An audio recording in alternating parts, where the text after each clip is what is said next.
Hey, nieces and nephews, Uncle Jay here from jeonline.store. Like to welcome you to Barbershop Talk, where we talk about the topics that others won't. I would say this, okay, y'all? I'm not getting carried away. I'm not making this up. I can't make it up. You saw it for yourself. You saw it for yourself. This is a horrible, horrible rotation as of right now for 9 games. Angel will not make the All-Star game, Sister Tiffy, if this continues. Go ahead, Tiffy. Go ahead. Yeah, so, Carl Semesco, that's what I don't like, though, right? That's what I'm like, Angel, I hope tomorrow, on Saturday, that she just flips a switch. Forget all that they talking about, right? Just like the game where she and Alicia Gray decided, okay, we're going to do a 2-man game. We're going to take over this John. She didn't have a partner out there today who wanted to win as bad as she did. For example, I can't stand it. I can't stand the buddy hoops. The buddy hoops, the friendship hoops, the oh my goodness, I'm sounding like those Clarkies. I'm so serious. I cannot stand the Black Girl Magic hoops that they be doing in Atlanta. Because what do you mean? There was a play. You're talking about when Ocott was open and Rhyne decided to break up a 3 instead of giving it to a 6'6" Ocott who was getting guarded by a 5'11" player. Ridiculous. There was a play when Jordan Canada was coming up. It was a fast break play. She was running for once. And Angel was wide open. She was sprinting. And instead of giving the ball to Angel in that open lane, passing it up, she passed it up to Nas. And I was like, huh? And Nas, eventually made the shot, which is fine. But I was like, huh? Like, we're not even making smart plays. You just passing to whoever you feel like getting going, right? And the coach has said that he wants to get Rhyne going. He wants to get Nas going. What is going on? Like, these are professional athletes. These are not wind-up toys. If you're not we can only run so many plays for you to break up. He needs to have a system that is not reliant on 2 players. And the third player that he wants to rely it on is Nas. And I'm like, you only got 3 All-Stars on that team. 3. And one of the 3 All-Stars he has on that team, I ain't seen him run a single play for her. Not one. It's a mean girl phenomenon going on over there. But the problem is, why is the coach allowing it? Am I surprised a locker room full of women got some catty shit happening? No. I'm a woman. Nope. We talked about the jealousy, but understand this. This ain't jealousy towards Angele Reese. This is a power play because they don't want to change shit. They want to play together forever. And some fool gave all of them contracts for the next 2 to 3 years, blocking anybody else coming in. Basically saying Angel isn't a good fit in Atlanta. She won't be a starter. How Nas gonna be an all-star off the bench? You think it's coincidence they freezing her and Medina out? No. They don't want Medina. They don't want Angel. They don't want Borlaze. They don't even want Tahina. So is Coach powerless to do anything about it? Is he in his, not this press conference, but the one before, kissing up to Ryan and Nas because this is their team? And Nas acts like it's her team. In the press conference with her and JC sniggling after losing to the goddamn Fever that you lost to in the playoffs, tell me they don't take shit seriously other than how much power they feel like they can exert. I have asked y'all, who the hell is Nas Hillman related to? Because in effect, she the black Caitlin Clark, whether you know it or not. She was like, we just got to flush it. We just got to flush it. No. You must be held accountable because y'all ask these fans for patience while you build chemistry. What you building chemistry for? The same 4 people been playing. You trying to tell me you can't plug in one person like you never had bench players last year? Chemistry, patience for what? While you do exactly what you did last year, lose to the Fever? Who are you losing to the Fever for? Oh, Tiff. And we keep talking about, but then we keep forgetting, and Bree Jones ain't even back yet. Like, you'll hear other basketball minds talk about there's only so many shots to go around a game. Only so many shots to go around. Now imagine when Bree Jones get back. No, it's not about. Oh, shit. The one thing that Bree Jones may actually do is to play a 2-man game with Angel.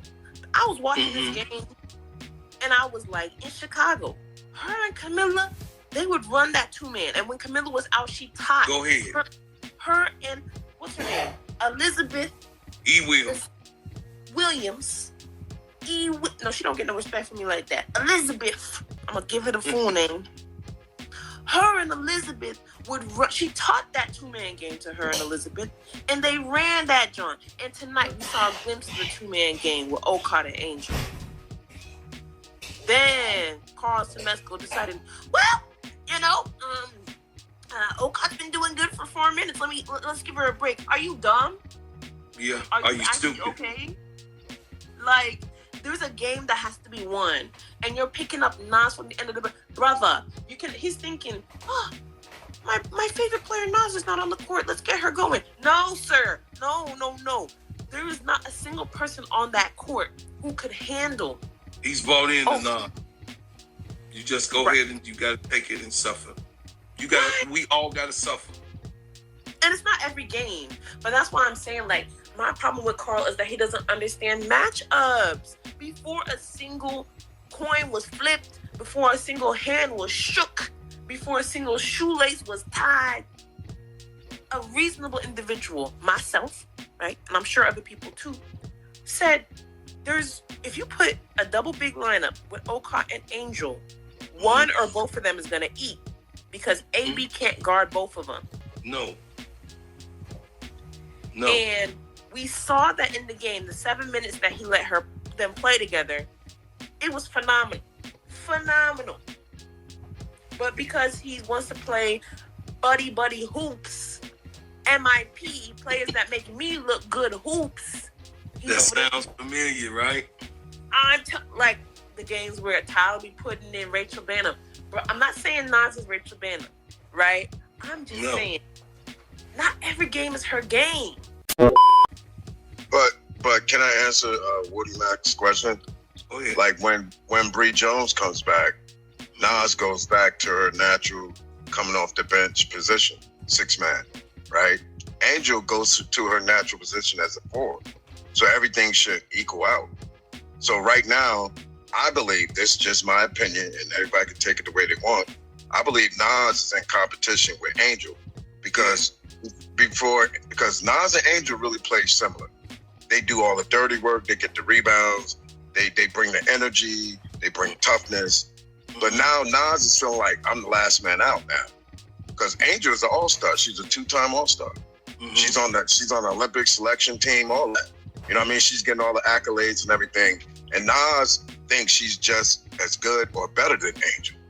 But the whole thing is the difference. Wait. Let me land. I'm sorry. Go ahead. You can say what you want, because if you look at the numbers, Angel numbers last year, she averaged almost 15 points a game, 12 rebounds, right? Her numbers was better than Pow and Nas put together, both in points and rebounds. So Angel could do the job of at least two people on this team already. So Nas is feeling like the last man out.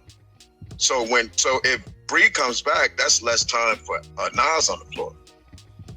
So I'll land there. I'll let you respond. That affects Okada's minutes too when Bree comes back. Because again, with your starters, it's not a guarantee that everybody's going to be touching close to 30 minutes a game. But the way I said the difference, what I was going to with Angel and Nas Silman, the comparisons where the differentiation is, Angel is a far superior defender to Nas Hillman on ball. She's got active hands. She can get on ball steals. You see her ripping guards, ripping bigs, so on and so forth, guarding in the perimeter, right? And she's much stronger, or it appears to be much stronger, much more physical than Naz Hillman is. But Naz Hillman does give you, though, is the ability to hit the corner three with some consistency. So if it's a thing where you want a more offensive heavy, small ball type lineup, I would see why not run what you've been doing right now.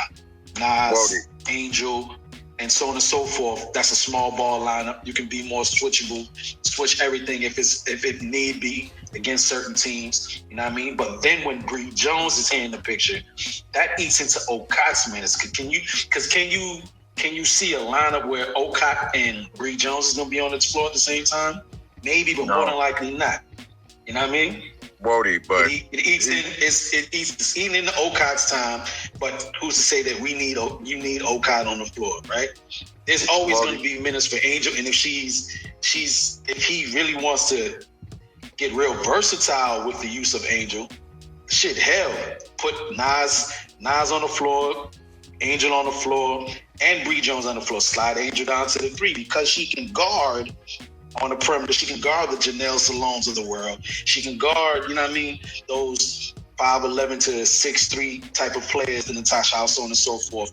Those more perimeter-oriented type of forwards and guard. You feel me? Wody Mack, sir. Yeah. Angel is a superior player altogether. Nas averaged 8.6 points last year. Angel averaged 15 points. She gave you double what Nas gave you. So she's a superior offensive player too. So what I'm saying to you, this will cut Nas minutes off because he's playing top heavy. He's playing the starters more minutes than the bench. So if Nas goes back to the bench, she's not going to get that many minutes that she's getting. She's not going to get those shots, nothing. So that's Angel going back to the She's definitely going to see time though, because she's the senior player over Okat. Bro, senior she's definitely going to see minutes though. Bro, you got 4 All-Stars on this team.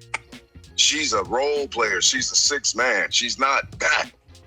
They want to play her because they're paying her almost $1 million. I understand that. But we got Angel here. Angel going to give you what she give you and some, and the energy, and she impacts winning. Absolutely. You know what I mean? Absolutely.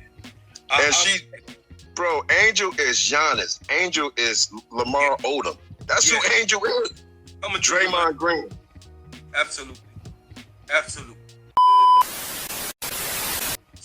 So what I would say is this, y'all.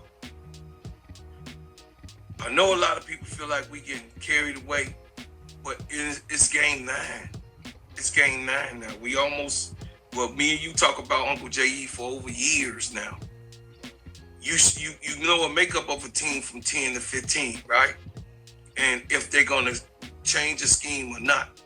But here's my thing. Y'all. I don't want to sound like the Clarkies, okay? I'm not Angel need to hold the ball and she need to be the end all to be all. No, I'm not saying that. No, I'm not crazy and I'm not saying that. But what I do feel is she needs to be more involved with the offense. She needs to be more involved in downhill plays. She needs to be more involved when it is a situation where they get stagnant and there's no points like tonight coming from Rhyne Howard. Angel Reese, Semesco got to know that Angel Reese, okay, Rhyne Howard not on, Angel, it's you. All what you gonna do? Angel is off, Alicia is not on either. It's on you, baby girl. Figure it out. We got to make this happen.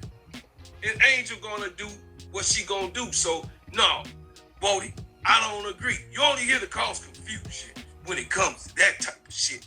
No. Well, hold up, now go back because I'm here at work too. Going back to what you're referring to. Hold on, I ain't finished though. I ain't finished. You're not gonna tell me a dominant force like Angel Reese have to be a subsidiary to any of the starters, because outside of Alicia Gray, Her and Alicia Gray got the highest motor on this team. So outside of Alicia Gray on the dependency, all me, Tiffy Cole, and Uncle J.E. is telling you, we telling you, there should not be an outlook on anything else, folks. And what you saying, because they was winning last year, goddamn it, this ain't last year, first of all. And we made a choice to go to Atlanta because we was told that they was going to make some shit happen and let Angel be Angel. This is what he said in the introduction type of thing at the table.